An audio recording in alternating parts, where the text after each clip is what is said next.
চীন থেকে BNP chairperson Begum Khaleda জিয়ার 4জন বিশেষজ্ঞ চিকিৎসক ইতিমধ্যেই এভার কেয়ারে এসেছেন। দর্শক, এই মুহূর্তে এভার কেয়ারের ঠিক সামনে থেকে আপনাদের দেখানোর চেষ্টা করছি এখানকার সবশেষ পরিস্থিতি।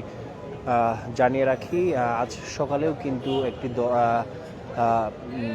যুক্তরাজ্য থেকে যে নতুন বিশেষজ্ঞ চিকিৎসক এসেছেন এবং এর পরপরই কিন্তু আজ রাত 10টা 10 মিনিটে সবশেষ চীনের 4জন বিশেষজ্ঞ চিকিৎসক বিএনপি চেয়ারপারসন বেগম খালেদা জিয়ার চিকিৎসা সহায়তার জন্য এভার কেয়ারে এসেছেন। এটি জানানো হয়েছে বিএনপির মিডিয়া সেলের পক্ষ থেকে জানানো হয়েছে এবং এই যে 4জন চিকিৎসক, নতুন 4জন বিশেষজ্ঞ চিকিৎসক,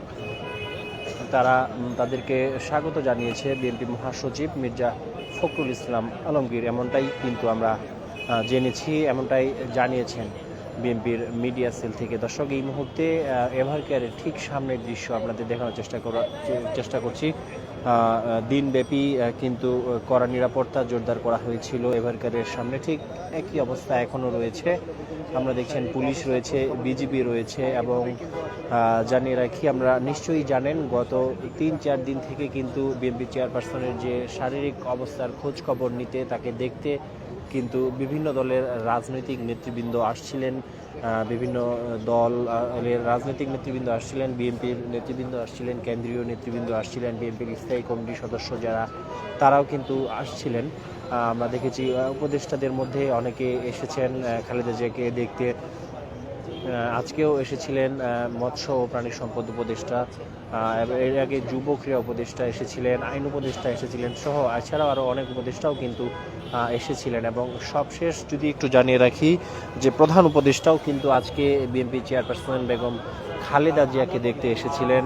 আমরা নিশ্চয়ই জানেন যে সন্ধ্যা 7টা 7 মিনিটে প্রধান উপদেষ্টা বিএনপি চেয়ারপারসনকে দেখতে এভার কেয়ার হাসপাতালে প্রবেশ করেছেন এবং তাকে সরাসরি স্বাগত জানিয়েছেন বিএনপি মহাসচিব মির্জা ফখরুল ইসলাম আলমগীর। এবং পরবর্তীতে তিনি প্রধান উপদেষ্টাকে চেয়ারপারসনের কাছে নিয়ে যান, তার সঙ্গে তাকে দেখা করান এবং চেয়ারপারসনের যে ডক্টর রয়েছেন, তিনি চেয়ারপারসনের যে শারীরিক অবস্থা, বর্তমান কি অবস্থাতে আছেন তিনি, তার শারীরিক কন্ডিশন কেমন, সে বিষয়ে কিন্তু বিস্তারিত প্রধান উপদেষ্টার কাছে তুলে ধরেন এবং প্রায় 20 মিনিটের মতো সময়ে কিন্তু প্রধান উপদেষ্টা এভার কেয়ারে অবস্থান করছিলেন এবং এরপর 7টা 33 মিনিটে প্রধান উপদেষ্টা তার গাড়ি বহর নিয়ে এভার কেয়ার ত্যাগ করেন।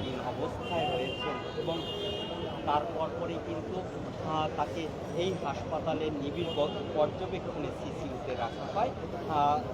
আমরা যেমনটি জানতে পারি যে তার যে ব্যক্তিগত দর্শক, যেমনটি আমরা জানি যে তার শারীরিক অবস্থা এখন কেমন, আসলে শারীরিক অবস্থা খুব একটা পরিবর্তন হয়নি গত 24 ঘন্টায়।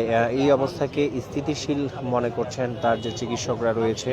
আমরা যেমনটি আপনারা জানেন, আমরা সবাই জানি যে সর্বশেষ গতকাল দুপুর 12টায় কিন্তু খালেদা জিয়ার যে ব্যক্তিগত চিকিৎসক ডাক্তার জাহিদ হোসেন খালেদা জিয়ার সবশেষ পরিস্থিতি নিয়ে গণমাধ্যমের সঙ্গে কথা বলেছেন এবং এরপর কিন্তু 24 ঘন্টার বেশি সময় পেরিয়ে গিয়েছে এবং এখন পর্যন্ত আজ রাত এখন 10টা 45, এখন পর্যন্ত কিন্তু বিএনপির পক্ষ থেকে কোনো ধরনের আনুষ্ঠানিক ব্রিফিং করা হয়নি তার শারীরিক অবস্থা নিয়ে, এমনটাই কিন্তু আপনারা জানেন। জানানোর চেষ্টা করি এই এমন পরিস্থিতিতে আজকে সকালে খালেদা জিয়ার চিকিৎসা সহায়তায় যুক্তরাজ্যের বিশেষজ্ঞ চিকিৎসক রিচার্ড বিল ঢাকায় পৌঁছেছেন এবং এর মধ্যেই তিনি চিকিৎসক দলের সঙ্গে যুক্ত হয়েছেন বলে জানিয়েছেন বিএনপির চেয়ারপারসনের প্রেস উইং। এর আগে গতকাল মঙ্গলবার সংবাদ সম্মেলন করেছিলেন খালেদা জিয়ার ব্যক্তিগত চিকিৎসক, যেমনটি কিছুক্ষণ আগেই বলছিলাম, AZM জাহিদ হোসেন।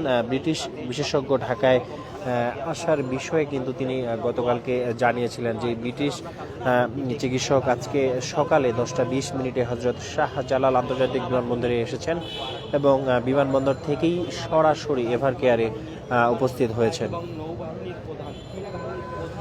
দর্শক, আমরা নিশ্চয়ই জানেন গত 2 দিন ধরে সামাজিক যোগাযোগ মাধ্যমে খালেদা জিয়ার স্বাস্থ্য অবস্থা নিয়ে নানা ধরনের তথ্য শেয়ার করতে দেখা গিয়েছে, নানা ধরনের তথ্য ছড়িয়েছে ফেসবুকে, সোশ্যাল মিডিয়ায়, বিভিন্নভাবে নানা ধরনের গুজব কিন্তু গত 2 দিন ধরে সামাজিক যোগাযোগ মাধ্যমে দেখা গিয়েছিল। এমন পরিস্থিতিতে সবশেষ শারীরিক অবস্থা, বেগম খালেদা জিয়ার যে শারীরিক অবস্থা সে বিষয়ে গতকাল মঙ্গলবার ডক্টর জাহিদ হোসেন ব্রিফিং করেছিলেন যে খালেদা জিয়াকে যে চিকিৎসা সেবা দেওয়া হচ্ছে সেটি তিনি গ্রহণ করতে পারছেন। দর্শক, যেমনটি শুনছিলেন যে গত 2 দিন থেকে আমরা দেখেছি সোশ্যাল মিডিয়াতে বেগম খালেদা জিয়ার যে শারীরিক অবস্থা সেটি নিয়ে নানা ধরনের তথ্য ছড়িয়ে পড়েছিল, নানা ধরনের গুজব ছড়িয়ে পড়েছিল।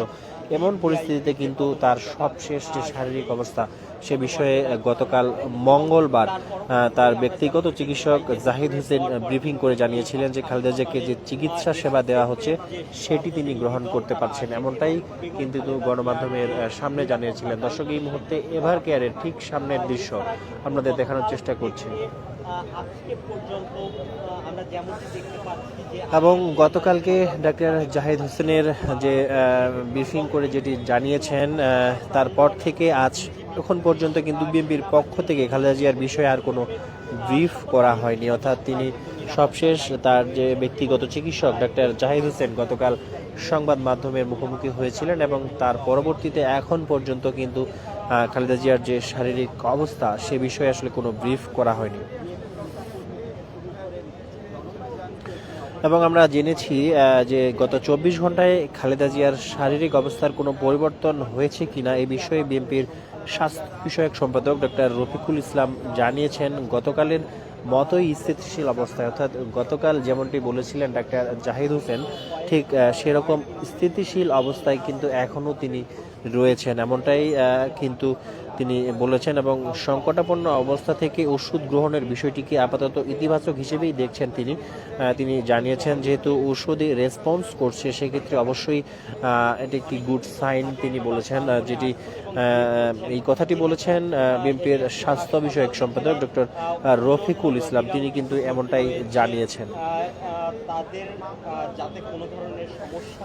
হ্যাঁ দর্শক, এই মুহূর্তে এখানকার সবশেষ পরিস্থিতি আমরা দেখছি বিভিন্ন স্তরের নেতাকর্মীরা কিন্তু পুরো দিনব্যাপী এভার কেয়ার হসপিটালের সামনে ভিড় করছিল। এখানে ব্যারিকেড দেওয়া হয়েছে যেন মূল গেট পর্যন্ত কেউ না যেতে পারে, কেউ ভিড় না করতে পারে এবং ব্যারিকেডের ঠিক ওপাশেই কিন্তু বিজিবির সদস্যরা রয়েছে, তারা কিন্তু কঠোর অবস্থানে রয়েছে এবং পুলিশের সদস্যরাও কিন্তু রয়েছে। যদি একটু জানিয়ে রাখি যে খালেদা জিয়ার শারীরিক অবস্থার খোঁজ নিতে এভার কেয়ার হাসপাতালে এসেছেন বাংলাদেশ অন্তর্বর্তী সরকারের প্রধান উপদেষ্টা ডক্টর মোহাম্মদ ইউনূস, আমরা নিশ্চয়ই জানেন। এবং এছাড়াও আজ দুপুরে খালেদা জিয়ার স্বাস্থ্যের খোঁজ নিতে দুপুরে হাসপাতালে এসেছিলেন মৎস্য ও প্রাণী সম্পদ উপদেষ্টা ফরিদা আক্তার এবং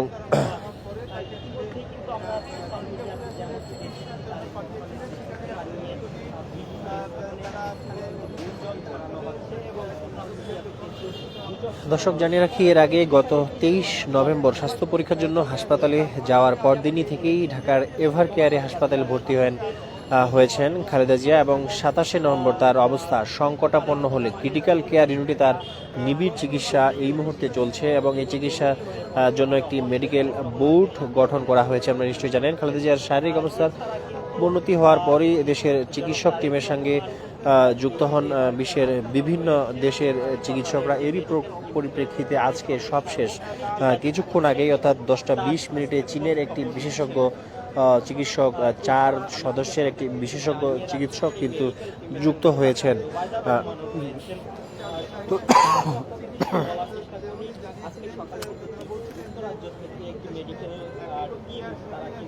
ইতিমধ্যেই এবার কেয়ার হসপিটালে এসে পৌঁছেছে এবং আজকে রাত 10টা 10 কিন্তু চীন থেকে যে বিশেষজ্ঞ চিকিৎসক দল তারা কিন্তু ইতিমধ্যেই এবার কেয়ার হসপিটালে এসে পৌঁছেছেন এবং তাদের যে মেডিকেল টিমের যে বৈঠক সেটি অনুষ্ঠিত হবে এবং তারপরে বেগম খালেদা জিয়ার স্বাস্থ্যের বিষয়ে চিকিৎসা নেওয়া হবে।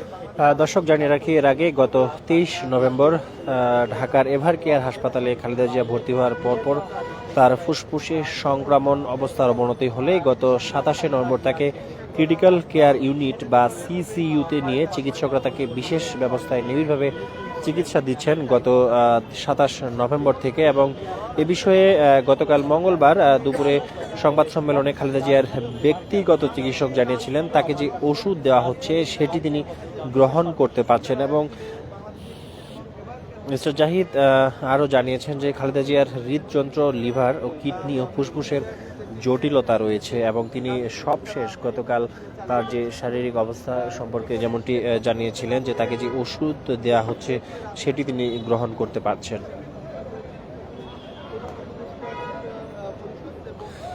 এবং আমরা এটাও জেনেছি বিএনপির সূত্রে, বিএনপির স্বাস্থ্য বিষয়ক সম্পাদক ডক্টর রফিকুল ইসলাম বলেন যে একজন রোগী যখন ওষুধ গ্রহণ করেন তার মানে আমরা ধরে নেই এটা একটা ইতিবাচক দিক। চিকিৎসকরা তখন মনে করেন রোগীর শারীরিক এটাকে অ্যাডজাস্ট করে নিচ্ছে, এমনটাই কিন্তু তিনি জানিয়েছেন। এবং এমন পরিস্থিতিতে খালেদা জিয়ার পরবর্তী চিকিৎসা কি হবে সেই প্রশ্নও কিন্তু সামনে আসছে। এর জবাবে বিএনপির এই চিকিৎসক জানান বিশেষজ্ঞ চিকিৎসকের সমন্বয়ে মেডিকেল টিমের বৈঠক, শারীরিক পরিস্থিতি বিবেচনায় এই সিদ্ধান্ত নেওয়া হবে। অর্থাৎ বেগম খালেদা জিয়ার যে মেডিকেল টিম রয়েছে চিকিৎসার জন্য, সেই টিমের বৈঠকের পরপরই কিন্তু আসলে তার পরবর্তী চিকিৎসা কি হবে সে বিষয়ে আসলে সিদ্ধান্ত নেওয়া হবে, এমনটাই কিন্তু জানিয়েছেন তিনি।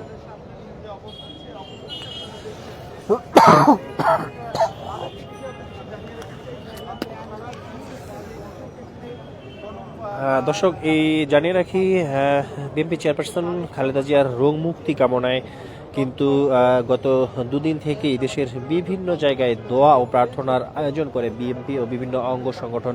বিএনপি ছাড়াও আমরা দেখেছি বিভিন্ন অঙ্গ, বিভিন্ন সংগঠন, বিভিন্ন প্রতিষ্ঠান কিন্তু দলমত নির্বিশেষে খালেদা জিয়ার রোগ মুক্তির কামনায় কিন্তু দোয়ার আয়োজন করেছিল। এবং আজকে যদি একটু জানিয়ে রাখি যে সচিবালয়ের কেন্দ্রীয় মসজিদে বাংলাদেশ সচিবালয় কর্মকর্তা কর্মচারী সংযুক্ত পরিষদের উদ্যোগেও কিন্তু দোয়া মাহফিলের আয়োজন করা হয়। এছাড়াও খালেদা জিয়ার রোগ মুক্তি কামনায় আজকে সকালে জাতীয়তাবাদী পল্লী চিকিৎসক অ্যাসোসিয়েশনের দোয়া মাহফিল হয়েছে, যেখানে অংশ নিয়েছিলেন বিএনপির সিনিয়র যুগ্ম মহাসচিব রুহুল কবির রিজভী। এবং সেখানে তিনি খালেদা জিয়ার সুস্থতার জন্য বিগত আওয়ামী লীগ সরকার ও শেখ হাসিনাকে দায়ী করেছেন। এবং একটু জানিয়ে রাখি ঢাকা ও ঢাকার বাইরে ঝিনাইদহ, সুনামগঞ্জ, বাগেরহাট, কুমিল্লা, চুয়াডাঙ্গা, মুন্সিগঞ্জ সহ দেশের বিভিন্ন জায়গায় রোগ মুক্তি কামনায় কোরআন খতম, দোয়া ও মোনাজাতের আয়োজন করা হয়। এছাড়া দেশের বিভিন্ন সংগঠন ও ব্যক্তিগত উদ্যোগে কিন্তু দোয়া মাহফিলের আয়োজন করা হয়েছে, যেখানে দ্রুত খালেদা জিয়ার সুস্থতা কামনা করা হয়। দর্শক, রাজধানীর এভার কেয়ার হাসপাতাল থেকে আপনাদের সঙ্গে সরাসরি যুক্ত হয়েছিলাম, দেখানোর চেষ্টা করছিলাম এখানকার সব শেষ পরিস্থিতি।